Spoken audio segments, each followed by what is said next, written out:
Magic is an integral part of any campaign, and in D&D, there are dozens of spells to choose from when crafting your perfect character. But with that many spells on offer, some are inevitably going to rise above, while others end up being way less viable.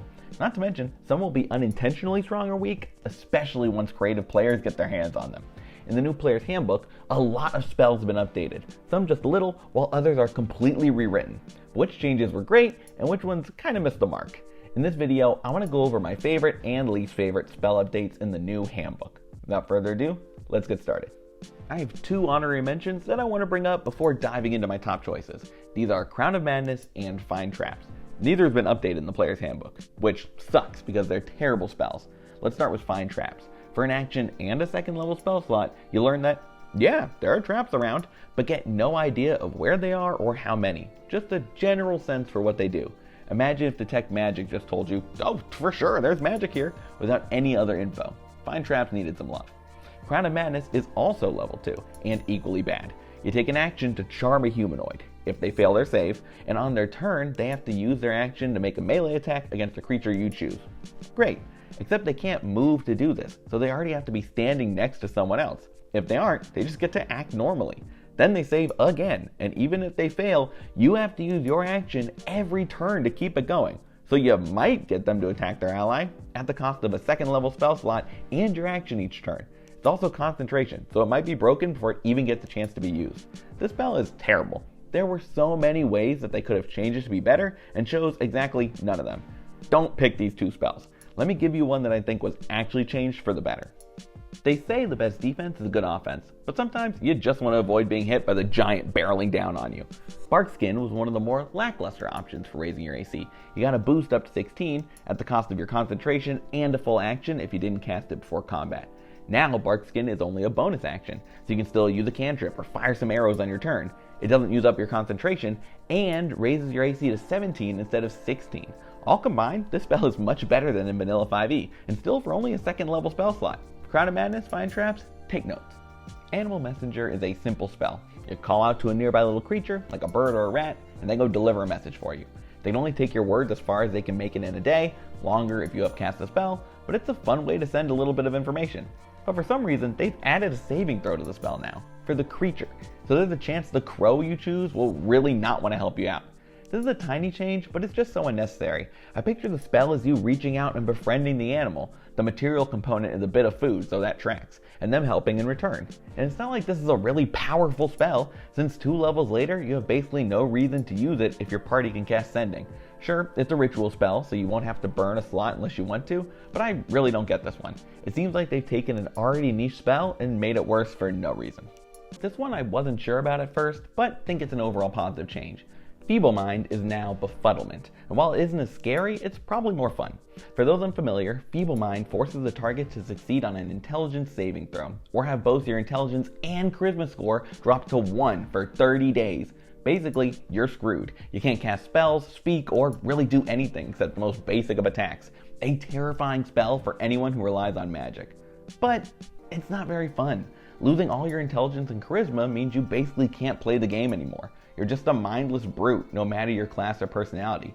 Yes, it could be healed by spells like Greater Restoration and Wish, but there's no guarantee you have access to any that work. In the heat of combat, you might not have the chance to be healed anyway. Not just that, but if you aren't fighting any spellcasters, it's not quite as strong. Sure, a feeble-minded beholder won't be able to use clever tactics, but can still blast you with his eye stalks just fine. Instead, Befuddlement retains the idea of the spell, shutting down casters without totally ruining their fun. It no longer affects your ability scores, but does still render you unable to cast spells or take the magic action. Similar, but at least now you can use your intelligence to find other ways to help besides just hitting the enemy with a stick, or your charisma and smarts to assist in role-playing if you're still suffering outside combat.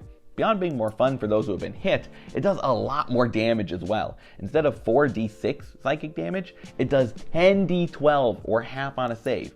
So you can even use it against non-casters in a pinch, especially since psychic is one of the best damage types in the game. Overall, this is a better version of Feeble Mind that still gets results. Good change in my book. Befuddlement was a spell that got changed for the sake of fun, so let me present you as one that didn't. Banishment embodies what people mean when they say something is save or suck. You either make the charisma saving throw, or you're gone for 1 minute. No chance to save again, nothing to do on your turn, you're just gone. It's concentration, so your allies can save you, but if the enemy has good constitution, or you're a DM trying to run solo boss monsters, you're out of luck. So in this new version, what did they do to balance it a bit so it doesn't totally wreck an encounter? Well, its range is now 30 feet instead of 60. That's it.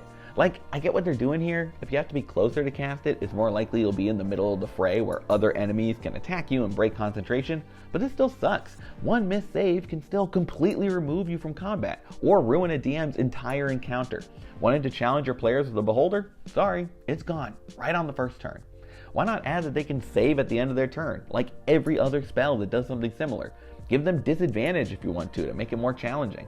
Or maybe every turn you roll a d6, and on a high enough number, you pop back in and you take a single action before disappearing again, like your character is still fighting against being gone. I don't know, I wish they tried to do something to make it more fun to deal with, but instead it's the same old Banishment. Disappointing. Some spells didn't just get better, they got way cooler too. Chromatic Orb is one of them. For a first level spell slot, you chuck an orb of some kind of elemental damage, your choice, at a target, and on a hit, they take 3d8 damage. Not bad, but in the new version, that orb has a chance to do something even better. If 2 of your damage rolls match, the orb jumps to a different target, and you roll to attack again. So now if you get 2 1s, no worries, because the spell just keeps going.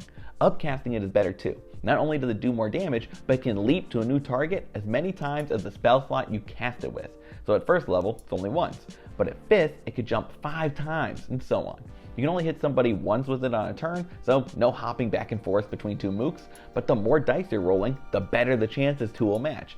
This instantly makes Chromatic Orb a great spell to cast when you're fighting a horde of low-level enemies, or even just a few that you want to hit pretty hard. Sure, you could cast Blight at 4th level and hit 1 enemy for 8d8 damage, or you could cast Chromatic Orb, deal 6d8 damage of your choice, and have a shot at hitting up to 4 foes instead of just 1. Not bad at all. Suggestion is one of my least favorite spells in D&D, because I think it's poorly worded. In original 5e, Suggestion lets you take an action to describe what you'd like a creature to do, and if it fails to save, it does it. Concentration lasts up to 8 hours, so you can tell it to take an action that lasts for quite a long time, and it will. The problem lies in what you can ask them for. The spell explicitly says it can't be harmful, like jumping off a cliff, and that it has to be reasonable. But what's reasonable will vary depending on who you ask. The spell itself lists telling a knight to give up their horse as reasonable. Sure, it's not hurting them, but would they really be good with just giving up their mount like that? What about standing still in a corner during combat? Is it reasonable for someone to just abandon their allies and watch as they all get taken out? Some clarity as to what the spell can do, which is only first level, remember, was needed. So in the updated version, they decided, you can just do whatever you want. You still can't harm the creature or their friends, but now it says the action has to be achievable rather than reasonable, which does clarify things, but Suggestion is incredibly strong then. Here are some examples. Stop fighting and wait in the corner of your lair for the next 8 hours. Go home and sleep instead of guarding the dungeon. Tell me everything you know about the villain, their plans, and what could be done to stop them. Meet me in the woods outside town in 8 hours, make sure you're not followed, and bring as much gold as you can carry. All viable under the spell's very lenient 25-word limit.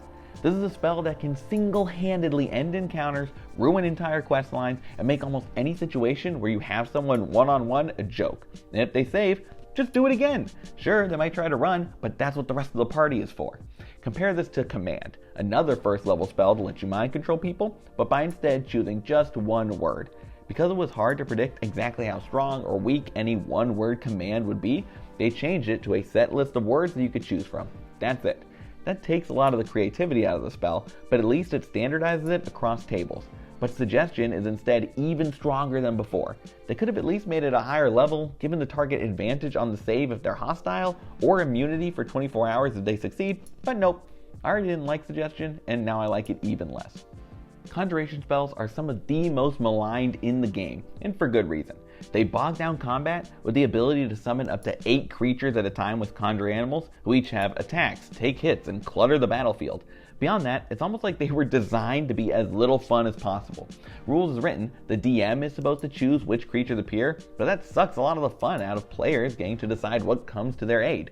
But if you let them decide, they can bring in things like pixies with conjure woodland beings, who can then cast polymorph on all the enemies. They really are terrible to run. So the new versions have completely overhauled how the spells function. Instead of conjuring up a bunch of different monsters, you either summon one thing to aid you, or they work a lot differently now. Your conjured allies may manifest as an emanation around you, or in their own square of varying sizes. while damaging enemies, giving you benefits, or hindering your foes, often more than one. All in all, they're much easier to run and have effects that are both cool and different from one another. I think it's a much better direction to take that still keeps them useful. There are two conjuration spells that I'm still not the biggest fan of though. First is Conjure Animals, which instead of giving you a bunch of beast companions, summons a group of spectral creatures that take up a large size space on the field. Whenever enemies get within 10 feet, they have to save against being attacked by the pack, and you also get advantage on strength saving throws when you're next to your animal friends. This is better than the original, but I think it loses some of the appeal of surrounding your enemies with hostile creatures, part of why players would choose to summon 8 animals in the first place. I think letting the swarm move into other creature spaces, creating difficult terrain for them, and then attacking like that would have been more thematically appropriate and easier to remember than whenever somebody gets within 10 feet. The other is Conjure Minor Elementals, and at first I didn't really see why other players have a problem with this one. For a 4th level spell, you get to deal 2d8 damage on every attack you make, but it takes an action, so you won't even get it on your first turn, and concentration, which can be broken. Big deal. But the problem lies in upcasting the spell. For each level higher you use, it gains 2d8 extra damage. That's kind of absurd. With the 6th level slot, it's already giving you an extra 6d8 per hit. And if you want to go all in and cast at 9th level, that's 12d8 extra. Coupled with spells let you make multiple attack rolls or the strikes of a druid's wild shape, and you're capable of doing insane damage every turn. Wizards has already released some errata digitally correcting a few spells, and hopefully this one they'll pay attention to, because that is crazy. Jump is a spell that lets you jump farther. Sounds simple, but in combat it actually ends up being useless more often than not. Jumping is included in your movement, so even though your jump distance was tripled, you couldn't exceed the amount you normally could use. So outside of niche cases, there wasn't much of an advantage between running 30 feet and jumping in that general direction. But in the new version of 5e, the spell lets you, or someone you cast it on, leap 30 feet at the cost of 10 feet of movement. So you might find all sorts of creative uses for it in a battle. Plus, it's only a bonus action instead of a full one, which is even better. The Goliath Barbarian leaping 30 feet straight toward the poor goblin who thought he was safe hiding in the trees? Now that's a cool spell. Guidance is possibly the most annoying cantrip in the game. As an action, you can give an ally the ability to add a d4 to a skill check they're going to make in the next minute. In combat, not very useful. Outside of it though, it's basically a free d4 anytime anyone in the party makes a skill check. There's literally no downside, so as long as they're next to you since it's a touch spell, why not just cast it over and over again? Guidance needed to be reined in, so in the new form, the spell now... Actually, no, it got better. Now you choose a skill, and they can add that d4 to not just one check, but any with that skill for a minute. So it's better now, and if they need to use a different skill, you just break concentration and cast it again, because it's still a cantrip. I know a d4 isn't a crazy buff, it's just annoying how often the spell gets used, and that once a player in the party has it, you can expect to hear it come up 1,000 times in the campaign. I would have liked that this was made into a first level instead, could be used as a reaction when someone fails a skill check, and gives a bigger die to compensate. Oh well. Sometimes you read a spell and think, that can't be how this was meant to go. Phantasmal Killer and Weird are the quintessential versions of this. In original 5e, they work as follows. The target, or targets in Weird's case, make a wisdom save. If they fail, they're frightened. Then at the end of their turn, they save again, and only if they fail a second time do they take 4d10 psychic damage. If they succeed on either, the spell is over, and they take no damage. That's terrible. Frightening creatures isn't an awful effect, but for a 4th and 9th level spell, Weird is supposed to be that strong. It's underwhelming. Having to save twice to take any damage is crazy, and the fact it's the same amount between the two is also strange. Why isn't Weird stronger? On top of those issues, it's also concentration, so you might lose the spell before they even make that second save. Thankfully, new 5e has fixed this. Now they take damage when they fail the first saving throw, and additionally, Weird deals 10d10 psychic damage, and 5 more if they keep failing at the end of their turn. Phantasmal Killer also gives disadvantage on attacks and ability checks rather than being frightened, so the full condition is reserved for the stronger spell. Sometimes that's literally all it takes to fix things. I'm glad these two weren't overlooked. Let's talk about two spells that got big updates, but I'm honestly not sure if I like or hate them. They also happen to be two of my favorites. First is Sleep. In old 5e, you choose a point in range, then roll 5d8, more if you upcast it. You then see which creature within 20 feet of the point you chose has the lowest HP. If its total is lower than what you rolled, they fall asleep. If it's not, they're fine. The trick is that if someone is knocked unconscious, you subtract their HP from the total, and then move on to the creature with the next lowest and repeat. Potentially, you could be putting a lot of people under. The new version is completely changed. Instead of rolling d8s, it's 2 saving throws. First when you cast it. If they fail, they don't immediately fall asleep, but are incapacitated until the end of their next turn. At that point, they save again, and if they once more fall short, then they go to sleep. It's also a smaller area of effect, a radius of 5 feet instead of 20. I can see both pros and cons here. Saving throws are much easier to explain and run than adding up dice and comparing to HP numbers, but it does mean the spell loses some of what makes it unique. Having to fail to save twice to go to sleep is annoying, but they are incapacitated for a turn if they can't succeed on the first, so it's not a total wash. It's also more likely to affect stronger creatures, since you are very unlikely to roll enough d8s to put a dragon to sleep, unless they were already really low. But it's not as good against groups of weak enemies. Before, you could put a bunch of goblins to sleep with an upcast, but now even moderate spacing on their part prevents that. I can see the good and the bad in the changes, and when it's all said and done, maybe this is a better version of the spell. But I like the old sleep, so I'm still a little disappointed it was changed. But that might just be my bias talking. Counterspell has also seen significant updates. Before, you would cast a spell, and if what you were trying to block was 3rd level or lower, it was automatically stopped.